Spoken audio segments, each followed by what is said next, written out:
Welcome to the LYIS Podcast. I am your host, Joe Otley. Joining me on the podcast today is Mr. Robert Daws, who is currently serving as primary school principal at Achieve Xiamen International School. Rob and I actually go back quite a long way. We've known each other many years.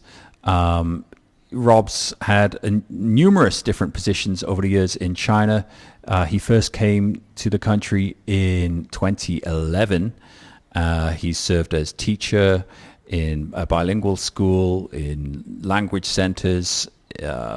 He's taken on roles of leadership. Prior to this one, he served as the IB-PYP coordinator, as well as head of boarding at the school I am currently working at, Eaton House, Foshan. He then stepped up to be deputy head of primary before moving on to his current school, where he is serving as the primary school principal. This is a wonderful conversation between myself and Rob, where we talk about his journey towards leadership, things that are important to him, the non-negotiables when it comes to school culture. This is something that he feels very strongly about. We talk about how he has implemented that, how he is building a strong foundation in terms of school culture. We talk about connecting cultural success with academic success and how those two things are intertwined. He sprinkles in elements of football, which may not surprise you if you know Mr. Rob Daws. And we also touch upon elements of well-being, both for himself in a leadership position as well as his team. So please enjoy this conversation between me and Mr. Rob Daws. Good morning, Rob. Thanks for joining me today. No, not at all. Looking forward to it. I'm really excited for the chat, actually. You sent me some show notes and I've been able to collect my thoughts, so it should be fun. Great. Fantastic. So I want to start by just asking you about your background and how you got to the point you are today. Gosh. So could you walk us through your journey to becoming a primary school principal? You don't have to go right back into the archives, but if you could just talk to me about your progress so far on how you got to your current position. Well, at 21, I realized I wasn't going to be a professional footballer. Should have realized it. Should have realized it at 13. Should have realized it at 13. Didn't admit it to myself. No. Rob, I will say I've seen you on the five-a-side pitch. Are those dreams really gone? Oh mate, I'm 39 years young. Still trying. There's still a chance. Fergie's watching. No. It's a funny old one. Like post uni, didn't have the best of jobs post uni. I enjoyed the jobs I did, but I worked as a doctor's receptionist, things like that wasn't taking me where I wanted to go. And I found out about ESL as it was called back then. Came to China, did the ESL thing, realized I liked being in the classroom in front of kids, PGCE. Then really a lot of it is timing. I say this to people looking to get into school leadership now. A great way to do it is to get into a startup school, because you learn, I think, and I'm sure you think the same because you've had the same experiences. You learn at warp speed because you are doing so much as a team faster. You're on fast forward trying to put all these things into place. Whereas in an established school, you come in and you sort of fit in with the settings. So having done the startup thing in a way 3 times, I'm now at the stage where I feel comfortable walking into a school and offering my expertise and really getting involved building. I like to think building's a big strength of mine. And as just for the listeners' background, Joe and I have worked together, so I know that's a big strength of yours as well, because you have a similar journey. Yeah, I think that's something we could come back to, is the startup stage of schools. Later, we're going to touch upon school culture. But I guess that's a neat little segue, because I'd like to ask you that during that startup phase, or the schools that you joined, how did they shape your approach not only to leadership, but to education in general. And in addition to that, along the way, were there any sort of pivotal moments or mentors who shaped your path? Yeah, mentors certainly. Don Bergman, who was head of school here, chief shaman last year. He's been all over the world. He's been American School of Singapore. He was head of school there for 12, 13 years. One of the best schools in the world, right? Nido de Aguilas in Chile, which is a huge school out there. And then an international school in Lebanon that at the time was the biggest international school in the world. So he's had incredible experiences. Bill Pearson, who was head and is head again of my current school, similar journeys, worked in Chiba, worked in Japan in Nagoya, as Don's deputy head in Singapore, actually. They really stretched my development. I think prior to that, Grania O'Reilly, who I know is a figurehead in LYIS, I worked for her for 6 years and was her second teacher at Eaton House in a school of 11. I joined. And working so closely with her, she really jetpacked my journey. And I owe a great deal to her. I feel like I then got to a stage, having left the Eaton House and working with Don and Bill, because there is a difference between how you lead as a man and how you lead as a woman. So you learn. I learned so much from Grania, particularly little things like delivering messages with humor. She was very good at that. Those little things where they let people's shoulders down, and she was fantastic at that. Mm-hmm.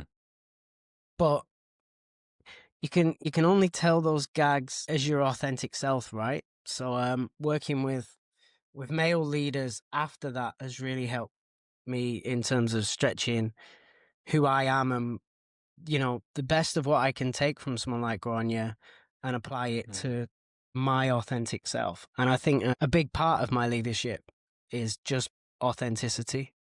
I like that. Yeah. And I think people respond well to authenticity. Yeah, those three people have had a huge influence on me, as have you, actually, because we've worked together in two different schools. And, even now, the amount of times me and you just drop each other a message and, bounce the scenario off each other. Having someone like you who's not in the school where I am, and I hope this is the same for you, is having someone who's a little bit detached that you can just bounce something off. It's so helpful. It's so helpful. Yeah. Yeah, I appreciate that, first of all, and I would echo those sentiments. Our working relationship, I think, has gone from strength to strength, actually, and I'd like to expand upon that a little bit, because I think it's so important in your leadership role to have a trusted, critical friend, and that's a phrase that I've actually nicked from someone at an LYIS conference. I thought it was a really nice way to phrase that. Having someone who you can bounce ideas off, or that shares similar challenges in their role, but at the same time, there's that element of safety to it. It's a safe space to have those discussions because you don't actually work together on a daily basis. I think that's something that's very powerful and something that personally I would advise everyone in leadership to have. I don't know how you would feel about that. No, I agree. Yeah, it's about having, like, we worked together on and off. Well, we've known each other for about 12 years, I guess, something like that. And the ability to have someone who you know and you trust, who can give an outside lens, but is comfortable speaking frankly with you. And you're comfortable with them speaking frankly with you, because it doesn't have the pressure of coming from above or below, or, it's not an internal thing. It's different from the noise of work. It can be an 8 o'clock at night thing, and it can help you sleep that night just because you bounced it off someone. Very much so. Very much so. And it means you can have conversations that you obviously would not have with your teachers or perhaps other members of your leadership team. I don't mean that in terms of it's a lack of trust, but as you mentioned, sometimes there are elements of the hierarchy system that comes into that. As much as you will have someone on your team who you can bounce ideas off and be that sort of soundboard to test things out, before perhaps delivering a message to your staff, as an example, there's still an element of your role and their role in that conversation. So having someone completely removed from that, but in the same role elsewhere, I find enormously beneficial. Yeah. You know that person's giving you an answer because it's their answer. It's not what they think you want to hear. Precisely. Okay, so moving on, Rob, this is something that I know we both feel strongly about, given that we have worked together in the same school for a number of years and have seen that school culture flourish. But interestingly, I attended a talk that you delivered in Shenzhen not so long ago at the ISS Expo. And it was there that you were speaking about building a positive school culture. And I can see that that is something that you really champion at your school, something that you feel very passionate about. So I'd like to start by asking you, what are you currently working on in your school in relation to school culture?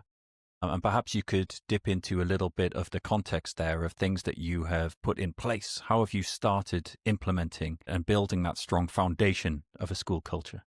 So, yeah, thank you for mentioning my talk and praising it.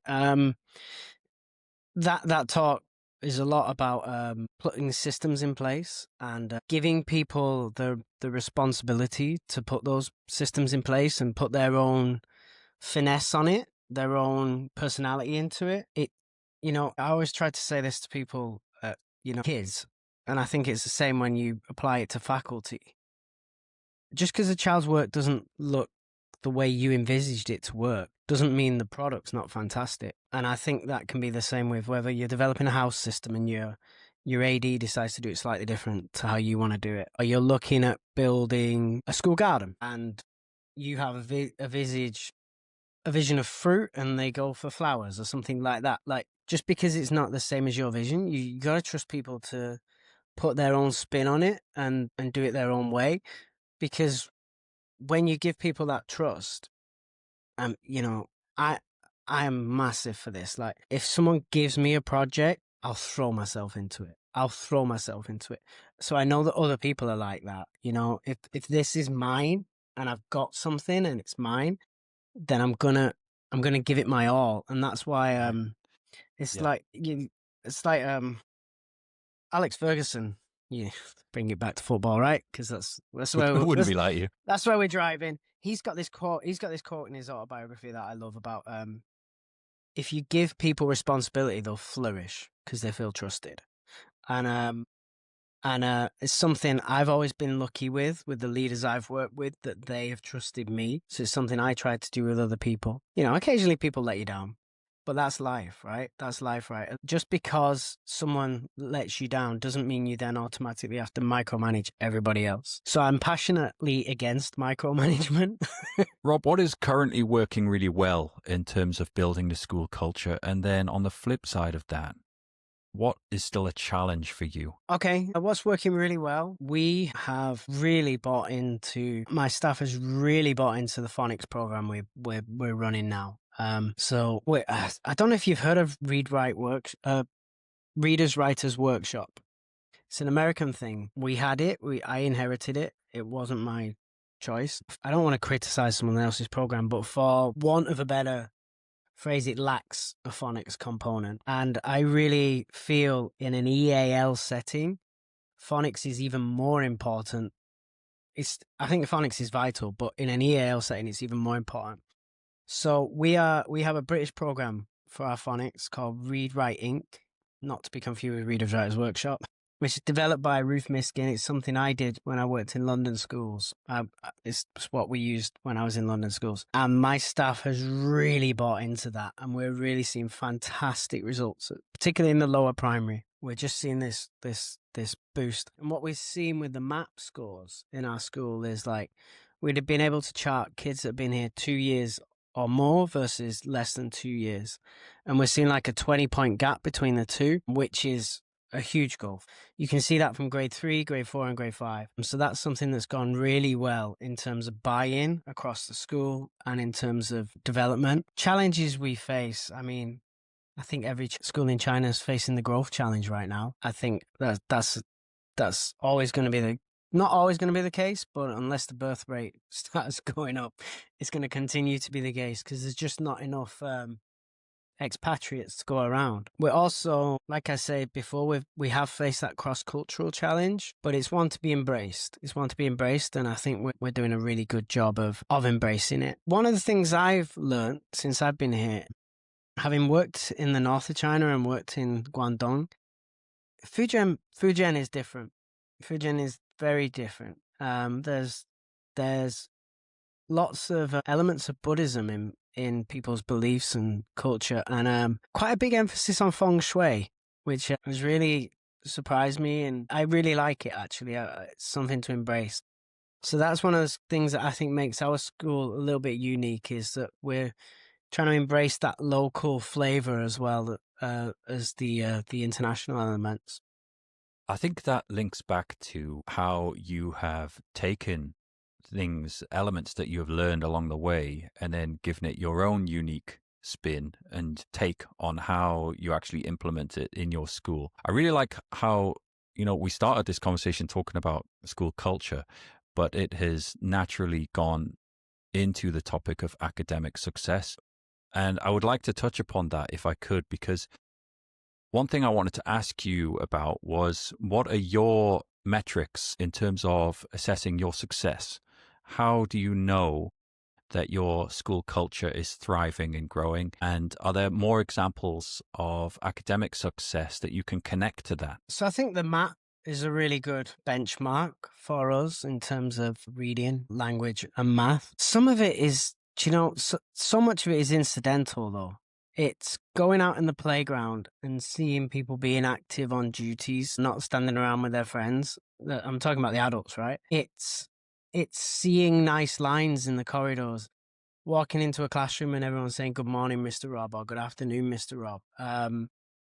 It's sneaking into a classroom and just sitting at the back and seeing how cute the lesson is, and how the children are looking up with wonder at this teacher. Those things, you can't make a rubric for them. You can't grade them, but they're the things that I see, and I'm sure you see in your school, that they're more important than anything else. And I think, you know what I love about my school is the people here and their ability to pivot. I think when I gave that talk in Shenzhen, I used the Mike Tyson quote, and it's a weird quote to use in education. I do accept that. I do. But the idea that everyone has a plan until they get a smack in the mouth, the reason I use it is because I think that's something, it's something if you've lived in China as long as I have, you have to be good at this. It's the ability to pivot. It's the ability to adapt on the fly. And my staff is also really, really good at that. And, you can put all the plans in place that you want, but if the culture's wrong, plans will fall apart. Yeah, precisely. What's that great line about that a strong culture eats strategic planning for breakfast? Something like that. Yeah, that's Drucker, isn't it? I believe Peter so. Drucker. I think I may have butchered that quote, but it was something along those lines. Maybe I'm just hungry. I think there's absolute truth in it, though, that school culture isn't something that you can create overnight. It's not something you can buy. You need the right people driving it. And from what I know of you and from the things you've touched upon today, I think that's something that you are doing incredibly well at your school. I can see it in when I speak to staff at your school, actually. I've bumped into them at different events. They've been here at my school. I've conversed with them, bumped into them at conferences. And what I guess I'm trying to say there is that it's those little incidental, anecdotal bits of evidence that you get when you're walking around the hallways and you see these interactions between children and teachers, or between children themselves. They speak volumes, don't they, about your school and the success of your school. I think some perhaps fall into the trap of seeing success solely through the single vision of academic success, which of course is incredibly important. But I would argue you can't have one without the other. You can't have strong academic success at the cost of having no school culture. It's a fine balance between the two things. Yeah. And I think, like, if you're not careful, if you're only focused on the academics, you'll churn through kids. And And staff. I don't, yeah, and I don't want to use certain examples of certain school models, but you hear stories and you think, oh my word, like these schools that get these amazing university admissions, and it's fantastic for marketing, I'm sure. But what about the 50% of kids that fell out of that system on the way there and I had to go back into the public system? How were they served? And that for me, it's about serving everyone.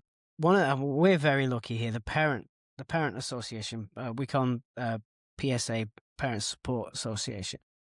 They are fantastic. They did a field day the other day where we all did a 5K hike, and it's a non-work day, but I would say 80% of my staff were there. Oh, that's great. They That brought speaks their volumes. dogs. Yeah, they brought their dogs. They brought their kids. Local staff as well. It wasn't, just international staff. And we're all having fun together. It was a lovely afternoon. Rob, why do you think they came? Why did they all turn out in those high numbers? I think because they're happy in work and they're happy to spend time with the people that they work with. They're dealing with good people, and it's a great event. Like, it's a sunny day, you're up in the mountains and you're going for a hike, and there's going to be food stands, lemon teas, games for the kids. Like, if you've got kids yourself, like I've got, it's something to do with the kids. So it's being part of that wider feeling, and being able to, a lot of my staff are very comfortable chatting with parents on a equal level sort of thing. They're not afraid of the parents because they know that they're good people. Yeah, events like that really help. Yeah, I think that's... Unfortunately, I had to leave early because I'm slightly obsessed with triathlons, but we might touch on that later. Yeah, I had a feeling we would. I did plan to, but you've brought it up. It wouldn't be like you. Don't like to mention it, do you? I do triathlons, I might purposefully leave that hanging till the final conversation just to see how often you'll bring it up. No, I think something powerful. There's something very powerful in that you've created a workplace where staff are happy, and it's as simple as that. For me, it's common sense. If you're the same way, let's look at the children, for example. If a child is not happy, they're not going to learn. It's as simple as that. If they have other things on their mind, things that are affecting them at home or even in school on the playground, it's all matter of issues that they bring as individuals. If those are on their mind, they're not going to learn effectively. And the same goes for staff. And seeing them as people rather than as staff is key to that. And I know that's something that you are very good at, making those connections, personal connections, whilst maintaining the professional relationship. I see that as a real strength of yours, Rob, something I admire in you, actually. I think you break down those barriers very quickly just to crack on with people and chat to them on an open level and have that level of transparency. So, the big buzzword these days is well-being. And a lot is being done to implement well-being. And it's something that I'm in two minds about, because I think if you have to look at a school and put it in a framework of well-being, that seems kind of like organized fun for me, where if you are doing it right, you're doing it without putting a title on it, if that makes sense. I'm trying not to be disparaging of well-being, because obviously it's something incredibly important. But if you are having events like this, if staff are feeling happy to come to work, if they enjoy coming, if they have the opportunity and empowerment to lead on projects, those all attribute to effective well-being, I would argue. Funny you mentioned that. I remember my staff yesterday came to me to talk about running a school book club she wants to run. Now, those things, I think, should come from staff. I don't want to impose if I impose a book club on people, or I suggest it, they might feel obligated because it's coming from the principal, right? Whereas if a member of staff wants to do that, it's my role to help them facilitate that and to promote it with them. Probably won't have time to attend it myself, but I think it'd be a fantastic thing for staff. A little bit like someone else is talking about putting Chinese lessons together for staff. Now, a Chinese teacher's talking about leading that. To me, is about, okay, I need to find them some space to do this thing and help with the logistics of it, but let them do it. It's their passion project. That's something that I'm big on, is passion projects, letting people lead their passion projects. And I think that'll be great. I think a book club is just a perfect idea for a school, especially if the kids know it's happening. It's modeling, isn't it? It's modeling healthy habits. So, yeah, that came up yesterday, actually. I can see you sprinkling in little hints.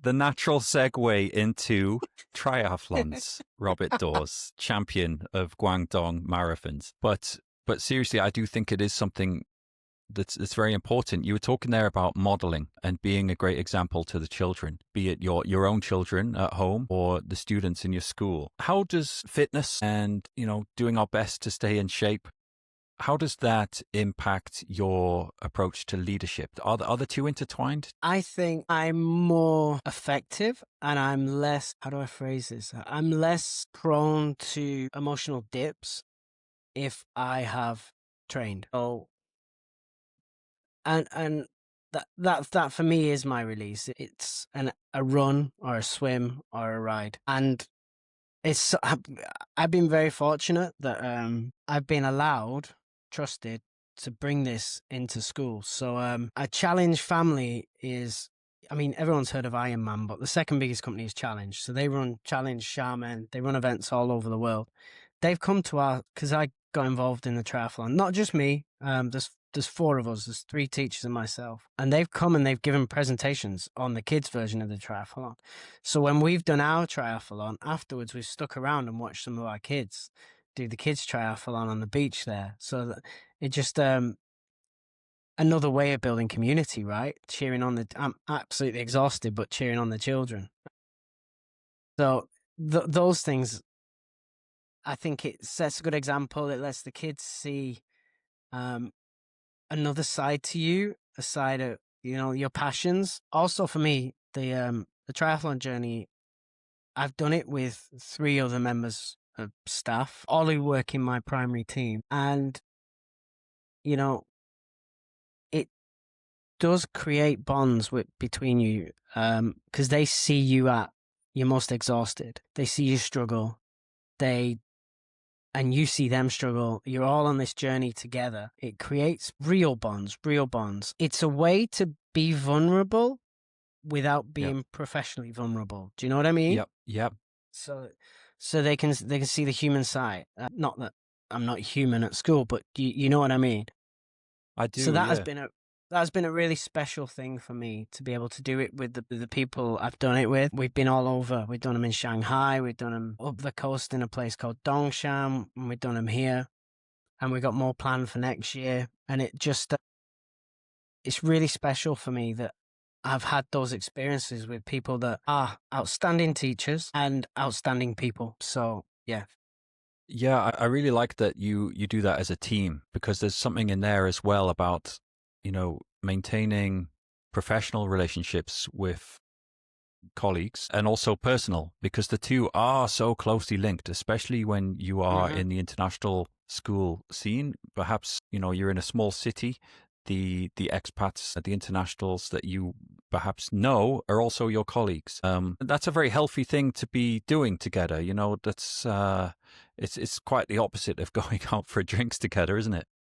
100%. And that's why having healthy relationships, doing things, whether it's playing on a sports team or in our case, the triathlon, or like I know your passion right now is animal watching. I think that's a solo project at the minute, but I'm sure if there was someone on staff who was an amazing photographer and wanted to come out looking at animals with you, that'd be quite a nice way of having a relationship that is. I'm trying, Rob. I'm trying. Trying to get people into it. It's just me and the grandpas in the park currently, but there we go. Well, that picture of the owl the other day, that's really cool. I was impressed by that. No, No, thank you. It is something, it's like I link it to things like fishing, you know. It's not actually about catching the fish, is it? When someone goes fishing out by No. themselves, it's clearing the head, it's focusing on something and nothing simultaneously and getting into that sort of flow state. I want to say flow state of No, you're right. just being relaxed and focusing very, very hard on one particular thing. I know you actually did a LinkedIn post that made me chuckle because it was spot on. It But really resonated with me. It was about washing your car. And I know yeah, you're not one for a cheesy LinkedIn post. We've discussed this no, at great length that we can't stand yeah, them, to be honest. The whole um no, no. Education is much like the charging of a battery, you know, that kind of thing, just grabbing an inanimate object and making this tenuous link to it. But that one hit me because there is a lot of truth in just going out and doing something mindless, for want of a better phrase. I think as a society, I think people spend too much time inside. Genuinely, I think we spend too much time inside. And as educators, it's really easy to spend too much time inside. And as educational leaders, it's even easier because sometimes you just get stuck to your desk for a day and you've not had 5 minutes of fresh air by the end of the day. And have you ever just gone outside and had a walk around the track during the middle of the day? It's a great Absolutely. reset. It's such a great reset. So I think I would advise anyone to just, if you're struggling, get outside because vitamin D is real. It really is. Just breathing fresh air. It doesn't matter what your hobby is or what you do. Just find something where you can be outside. You know, I couldn't agree more with that sentiment. I think, especially in a leadership role, there are times when you can get stuck inside your office. And I think that's the last place you want to be when you work with children. It's one thing getting on with admin, and that's a reality of the role, that there are times when you do need to crack on with documents and policies and so on. But taking those opportunities to not just go around the track, but go and see the little things that you were talking about before, the little the looks that you see children give their teacher, or you see how the children are moving around the school during transition periods between lessons, perhaps. Just going and seeing the very youngest learners. That's my favorite thing. If I'm having a day Yeah. where I've been stuck behind my computer doing things, or I've had meetings and meetings, or I've been sorting out issues between two members of staff, sometimes you just need to go and see the 2-year-olds, and it reminds you of why we're in the job that we are, because there's nothing better, is there? No, I spent the first month of this school year hiding behind pillars, avoiding the 3-year-olds because it was my son's first month in school. I've But been now I there, can, yeah. but now I can do it. Now I can do it, and he won't try and leave with me. Obviously, he wanted to do the first month. But that is so true. One of the things I like to do is just when they're settling down at nap time, just go in and say hi. Just so cute. They're all cuddling their little toys, and some of them are pretending to sleep. Some of them are actually sleeping. And then Not there's your usually son, one. no. No, no. My son's usually on a chair. My son's usually on a chair, being told to stop singing something. The ADHD is strong within our family. But no, I completely agree. Seeing people, be trying to remind yourself that the school is bigger than the problem you've just dealt with or are dealing with, and those little things you're suggesting there allow you to do that. Yeah. It can be hard to contextualize things, can't it? Yeah. But yeah, I've heard you say to me several times, you know, it'll it, it'll be over tomorrow, and it's not that big a deal in the grand scheme of things, even though it feels like it now, which Yeah. is so true.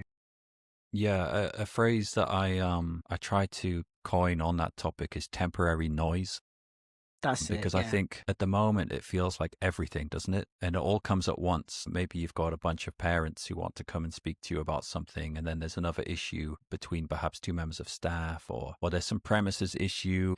I'll share with you one of my favorite things to do is to go to CAL to see foreign kids speaking Chinese. It's like it wows me every time. I'm like, you've been here 5 minutes, and now you're talking about what food and drinks you like and your preferences, and I'm like, it's so cool. It's so cool, Yeah, and it yeah, it makes you realize like how much a kid gets into their brain in a day, because they're going to Chinese, they're going to maths, they're going to English, then they're doing the UOI, then they're doing PE. Yeah. And they still manage to hold that Chinese. It blows my mind. Yeah. I think it's easy to take these things for granted, but when you go and step into the classroom, it's marvelous what they are achieving. It's miraculous. Observations is one of my favorite parts of the job. You know, teachers get nervous about observations, of course they do. But this year especially, I think the teachers have just taught how they always teach. Do you know what I mean? Because they know me well enough now. They know I'm good, and they're comfortable with teaching a proper lesson, not trying to put bells and whistles on it. Yeah, I went in a KG, the 5-year-olds Chinese lesson recently, and it was bonkers, but it was so much fun. And the homeroom teacher happened to be in the class. And he went, I don't know how she does this. She does this every day. Like, you know, Yeah. and I was just like, the pace of it was fantastic. And they're doing this dance at the end, and I'm joining in. Of course I am. That's another thing I like, when you're observing and a teacher is comfortable enough to use you. That tells me that they know who they are. Yeah, you become a member of the support team there. Absolutely. And I think that's testament to your leadership there, Rob, that you've created a comfortable environment where if you're popping into a room, not only is it the norm because it means you're a visible leader, but also that they feel confident that they don't need to put on any kind of show. And you think back to the early days, Rob, when we first worked together, actually, in a bilingual school where they would put on demo classes. Do you remember those days? And it would be a whole show. How far removed we are from that. But I remember we'd have 15 people at the back of the classroom, other adults grading you. Like, yeah. Wow. Yeah. I'd actually forgotten all about that. I think I must have blocked it out mentally along the way. PTSD struck me there. kicking in. Yeah. But, you know, I think there's something there that if you don't look back, you don't know how far you've come. We both of us, we share quite a similar journey in many ways. We've done it in our own way, but we have crossed paths and we've ended up at different schools now. But along the way, we've worked together. And I think it's important to reflect on your journey as a leader and think how far you've come, because all of those roles that you've had over the years, they've given you a stronger skill set, but I would say they've also added a lot of credibility to you as a leader, that you can go into a KG class, you can go into an upper school class perhaps, you can go to a PE lesson, because those are all roles that you've either taken on or you've supported during the startup phase, as you were talking about earlier. Yeah, it's funny. I was thinking back the other day, I was talking to someone about, because obviously my PGC is primary, I'm a primary educator and I'm primary school principal.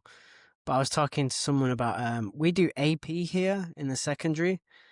And I was talking about when I was doing GCSE history in our old school for a year, with the challenge of EAL students, which is what they're finding here. So I had something to offer to a conversation that really I shouldn't have had anything to offer. But working in startup in particular allows you to do that, because you end up wearing many hats. It's like the boarding thing. Now, I wouldn't always say I did the best job with the boarding, to be honest, because it was one role as part of also having teaching roles. We're fortunate here now that the boarding manager is a full-time boarding person, so they're able to do it full-time. It's a local person as well.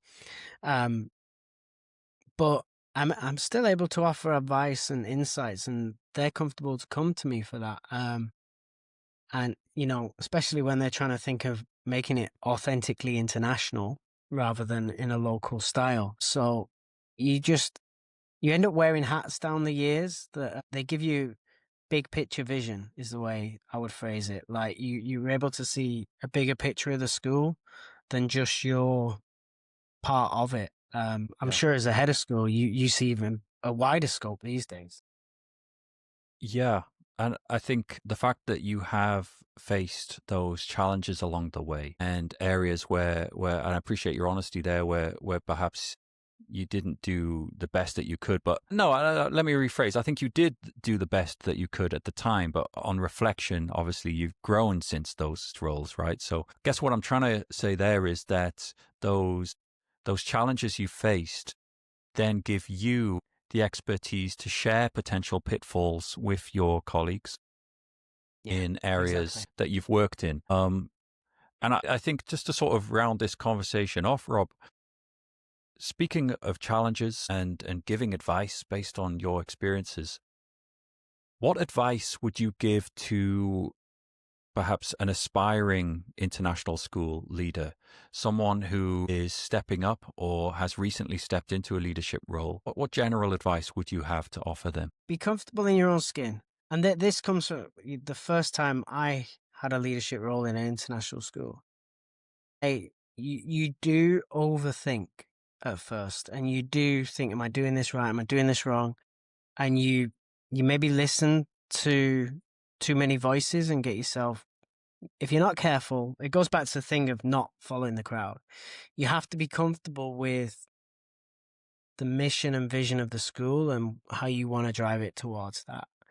And I think if you're stepping into leadership for the first time, just try to keep that mission, that vision in the back of your head at all times. And sometimes you can make the decision tomorrow.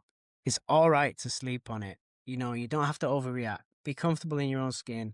Take your time.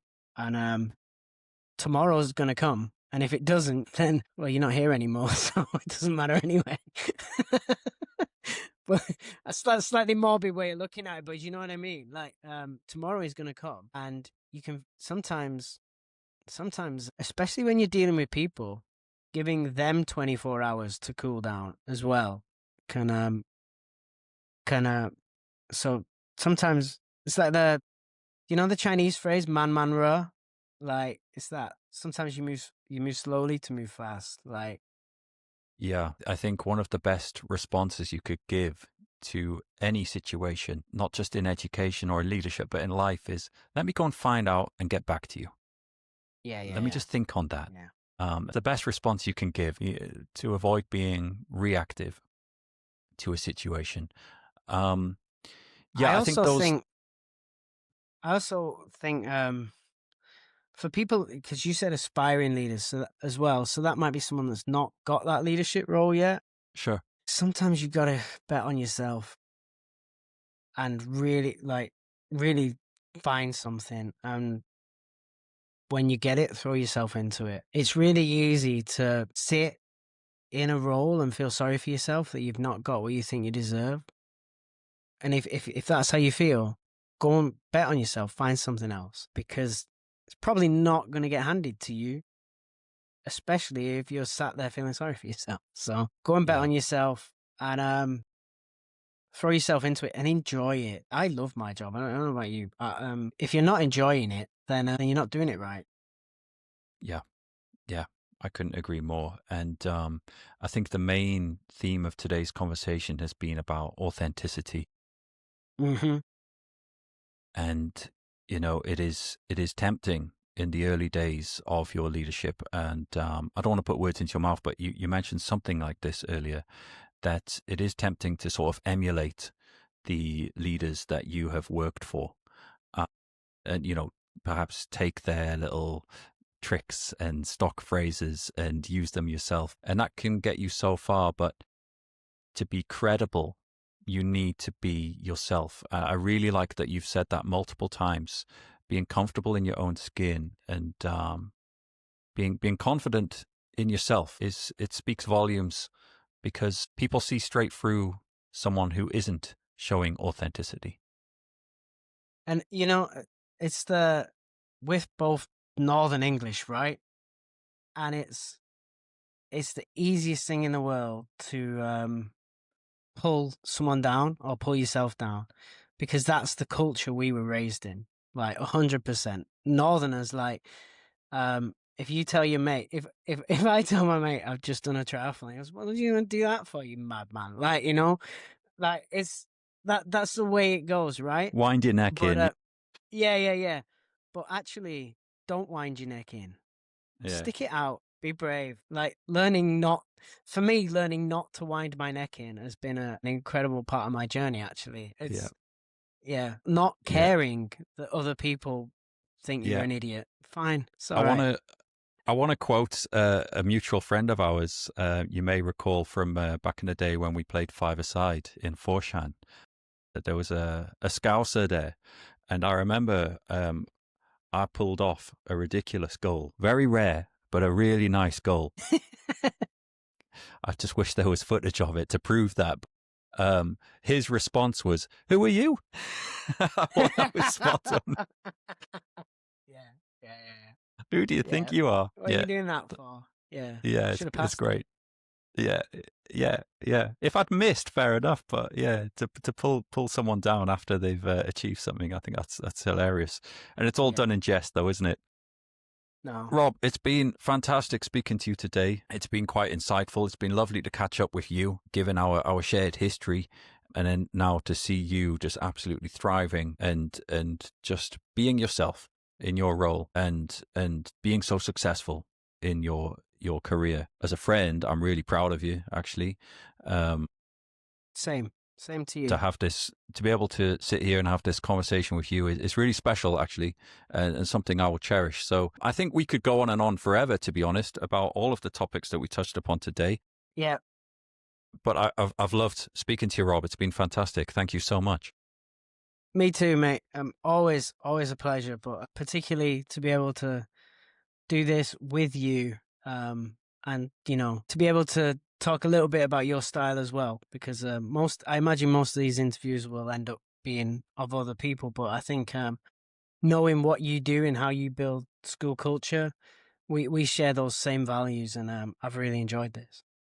Appreciate that, Rob. I think after this phone call, we're going to have to send some northern messages to each other and bring each other down a peg or two. It's been far too positive, hasn't it? Far too positive. No, cheers, Rob. Thank you so much for today. And before we go, how can our listeners connect with you or follow your work and your achievements?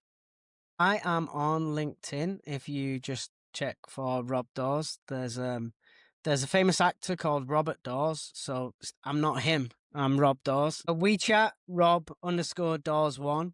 You can add my WeChat, no problem with that. I'm not on Facebook or Instagram, so you're not going to find me there. But yeah, feel free to add me on WeChat or to look me up on LinkedIn, Rob Daws, and I work for Achieve Sharman International School. We're based in Sharman. If you ever want to come see the school, anybody, you're more than welcome. Love that. Fantastic. Thank you so much for today, Rob. Really appreciate your time. Cheers. Take care, mate. Cheers. Thank you.